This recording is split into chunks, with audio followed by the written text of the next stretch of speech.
This tutorial is about creating gated reverb effects from first principles.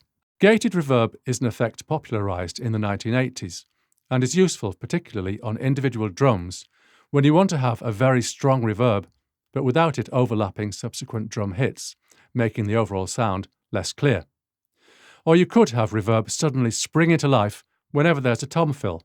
In this tutorial, I'll add gated reverb to a snare drum. I'll start with a basic groove in a drum virtual instrument. The instrument is Stephen Slate drums, but any good drum virtual instrument could be used. The groove features only snare, hi-hat and kick. I need to have the instruments on individual tracks. It would be possible in some drum instruments to route to individual tracks from the instrument itself. However, the way this is done can differ from instrument to instrument and from digital audio workstation to digital audio workstation. So I'll use a method that will work with any instrument and any workstation. Take a look at this screenshot. Looking at the tracks on the left, we see an instrument track at the top named drums. This is driven by 3 MIDI tracks, one each for snare, hi-hat and kick. The groove sounds like this.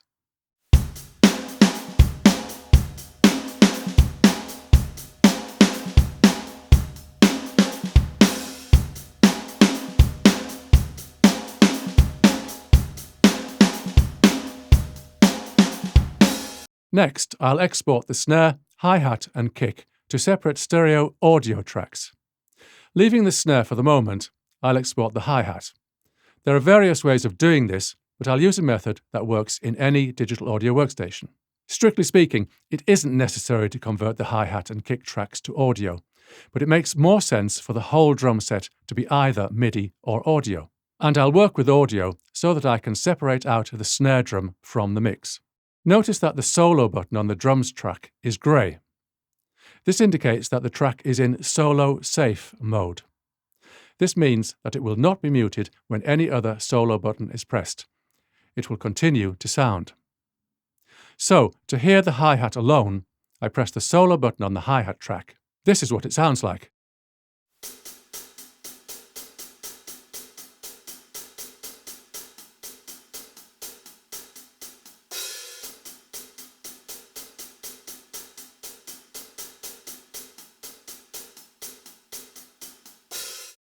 So now I can replace the MIDI hi-hat track with an identically sounding audio track. I'll do the same for the kick. This is what it sounds like.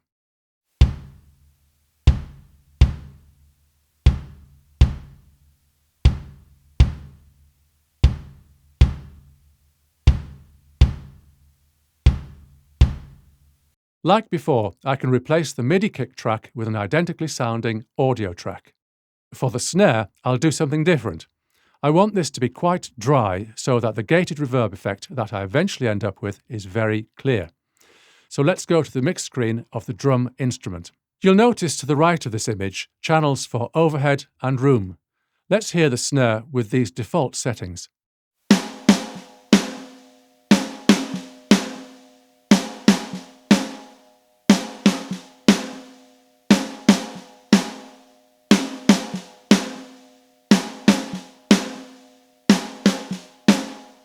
Because I want the snare to be dry, I'll press the mute button on these 2 channels. I could have lowered the faders all the way down. Either would work as well. It sounds like this.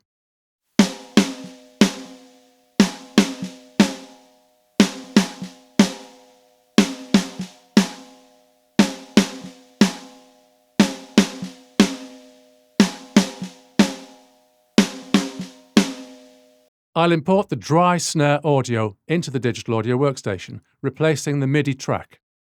I now no longer need the drum instrument. I've taken the opportunity to expand the clips on the screen.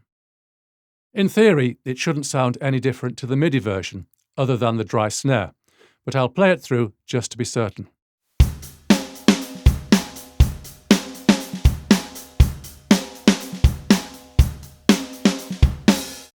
Now let's home in on the snare. Firstly, although it isn't essential for the gated reverb technique, I'll make the snare even more dry.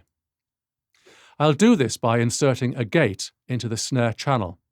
To be clear, this isn't a regular part of the gated reverb technique, it's just to get a really dry snare. To explain the settings, range is set to -80 dB, so that the gate is fully closed when it's closed. Ratio is set to 100:1, so the plugin acts as a gate and not an expander. Attack is set to as short a value as possible, so as not to affect the initial transient of each snare hit.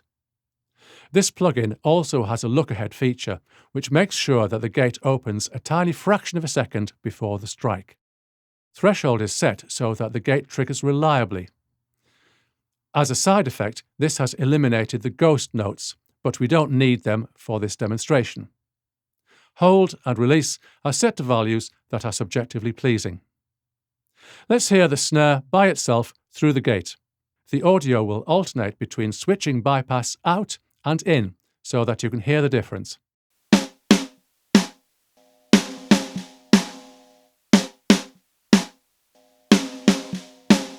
From now on, the gate will be switched in at all times. Next, I'll introduce a reverb plugin as a bus effect. This will need a new auxiliary track, and I'll insert the plugin, which is the VerbSuite Classics, but it could be any good reverb. The edit screen now looks like this. We also need to see this in the mix screen. The next step is to route signal from the snare to the reverb. I can do this by adding an auxiliary send to the snare track. Some digital audio workstations can perform this routing more directly, but all workstations can route via aux sends, so I'll show the method that everyone can use. As you can see now, the snare track has an auxiliary send, which I've set to post-fade, so that the level of the reverb changes in proportion with the level of the snare's fader, which is important in mixing. You can also see that the input to the reverb track is set to buses 1 and 2. So it's taking its input from the auxiliary send in the snare channel. One further point is that the reverb channel is set to solo safe, so the reverb is still active no matter what other solo buttons are pressed. This is normally done when using reverb as a bus effect. I've set the program to drums, bright, snare, plate. Next, I'll add a gate plugin after the reverb. I'll set it to bypass to start with. This is what it sounds like with the gate switched to bypass.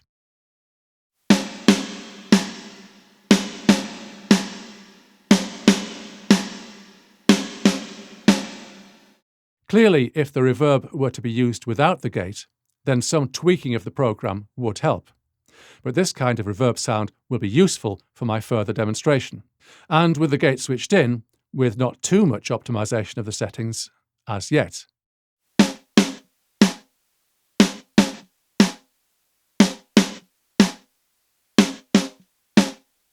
One issue at present is that the triggering of the gate isn't as reliable as it could be, due to the level of the reverb changing in response to the varying level of the snare hits.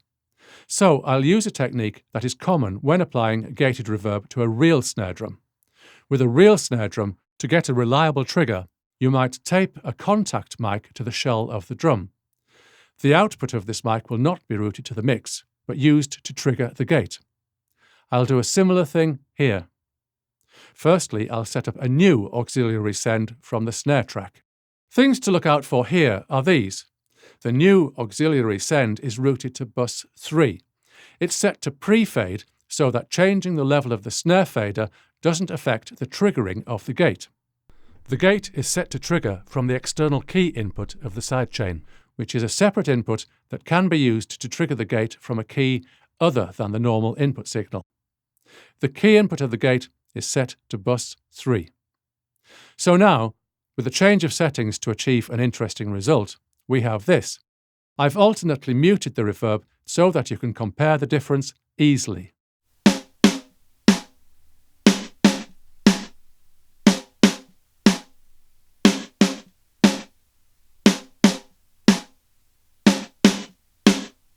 In the next example, I've set the release time of the gate to its minimum value. Release is the time taken for the gate to gradually close, and I've varied the hold time over a range of interesting settings. Hold is the minimum time the gate will remain open after being triggered.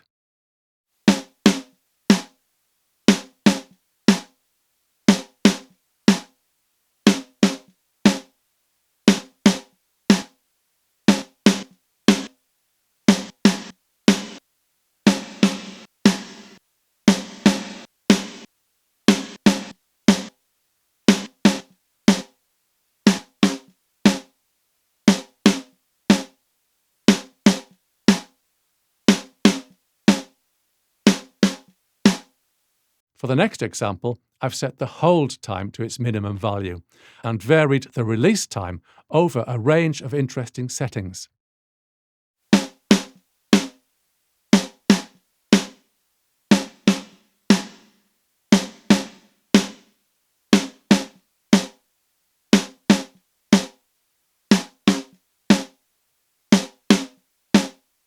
In practice, the hold and release times will be balanced for the most favourable result. The other controls, of course, can be adjusted too. The next example uses gate settings that demonstrate the technique effectively.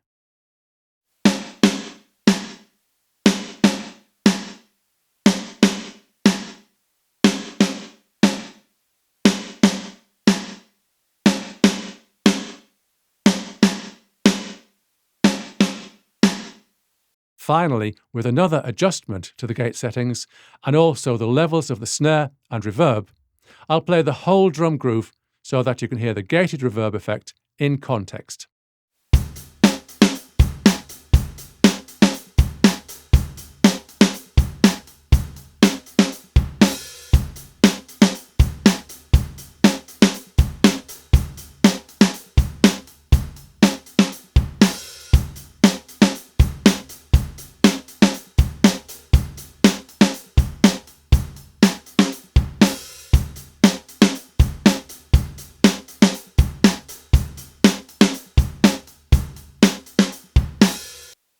Clearly, the end result is not a natural sound, but it is a very useful alternative texture to have available.